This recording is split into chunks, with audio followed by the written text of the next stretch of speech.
ఏపీలో మరో ఎన్నికల నగారా మోగింది. ఎమ్మెల్యే కోట ఎమ్మెల్సీ ఎన్నికల షెడ్యూల్ విడుదలైంది. 5 ఎమ్మెల్సీ స్థానాల కోసం కేంద్ర ఎన్నికల సంఘం షెడ్యూల్ విడుదల చేసింది. మార్చి 3న నోటిఫికేషన్ విడుదల చేయనున్నారు. మార్చి 20న పోలింగ్, అదే రోజు సాయంత్రం కౌంటింగ్ ఉంటుంది. మరోవైపు 5 స్థానాలు కూటమికే దక్కే అవకాశాలుండడంతో కూటమిలో ఆశావహుల సంఖ్య చాలా ఎక్కువగానే ఉంది. నాగబాబును మంత్రిని చేస్తామని హామీ ఇచ్చిన నేపథ్యంలో ఎమ్మెల్యే కోటా కింద ఎమ్మెల్సీగా చేసి ఆ తర్వాత మంత్రిని చేస్తారనే వార్తలు వస్తున్నాయి.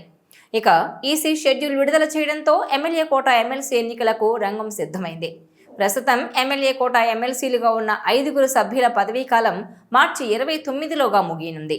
ఈ నేపథ్యంలో ఎమ్మెల్యే కోటా ఎమ్మెల్సీ ఎన్నికలకు ఎన్నికల సంఘం షెడ్యూల్ విడుదల చేసింది. ఎమ్మెల్యే కోటాలో ఎమ్మెల్సీలుగా ఎన్నికైన జంగా కృష్ణమూర్తి, రామారావు, అశోక్ బాబు, యనమల రామకృష్ణుడు, తిరుమల నాయుడు పదవీకాలం మార్చి 29తో ముగియబోతోంది. ఈ నేపథ్యంలోనే ఎన్నికలు నిర్వహిస్తున్నారు.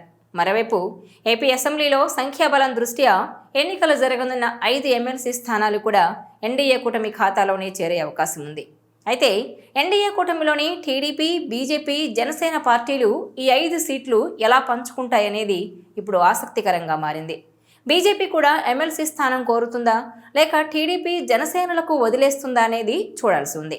మరోవైపు ఎమ్మెల్యే కోట ఎమ్మెల్సీ పదవుల కోసం కూటమిలో ఆశావహుల సంఖ్య చాలా ఎక్కువగానే ఉంది.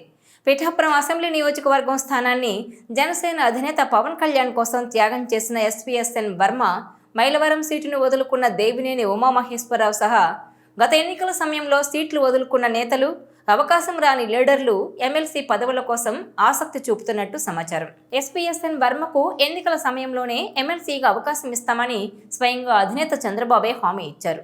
మరోవైపు సీనియర్ నేత అయిన దేవినేని ఉమామహేశ్వరరావును కూడా ఎమ్మెల్సీని చేయాలని కోరుతున్నారు టీడీపీ శ్రేణులు.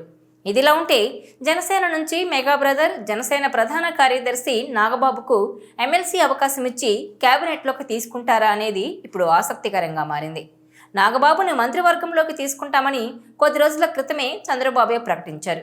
ప్రస్తుతం ఏపీ మంత్రివర్గంలో ఒక స్థానం ఖాళీగా ఉండగా ఆ స్థానాన్ని జనసేనకు కేటాయించి నాగబాబుతో భర్తీ చేయనున్నట్టు తెలుస్తోంది. ఈ నేపథ్యంలోనే నాగబాబును ఎమ్మెల్యే కోటాలో ఎమ్మెల్సీని చేసి ఆ తర్వాత మంత్రిని చేస్తారనే వార్తలు వస్తున్నాయి. అయితే ఇప్పుడు పిఠాపురం వర్మ పరిస్థితి మరింత ఇంట్రెస్టింగ్గా మారింది. కూటమి ప్రభుత్వం ఏర్పడి దాదాపు 9 నెలలవుతున్నా ఇప్పటి వరకు తనకిచ్చిన మాట నిలబెట్టుకోలేదనే తీవ్ర అసంతృప్తితో ఉన్నారు వర్మ. ఈ నేపథ్యంలోనే ఈ ఎమ్మెల్యే కోటాలో అయినా ఎమ్మెల్సీగా వర్మకు అవకాశం ఇస్తారన్నది ఇప్పుడు హాట్ టాపిక్గా మారింది. ఇదిలా ఉంటే ఇక ఎమ్మెల్సీలుగా పదవీకాలం ముగియనున్న యనమల రామకృష్ణుడు, అశోక్ బాబు, జంగా కృష్ణమూర్తి వంటి నేతలు మరోసారి తమకు అవకాశం ఇవ్వాలని కోరుతున్నట్టు తెలుస్తోంది. చూడాలి మరి ఎవరికి పదవీ యోగం రాసిపెట్టుందనేది. ఈ వీడియో మీకు నచ్చినట్లయితే please share, like and subscribe R24 Telugu.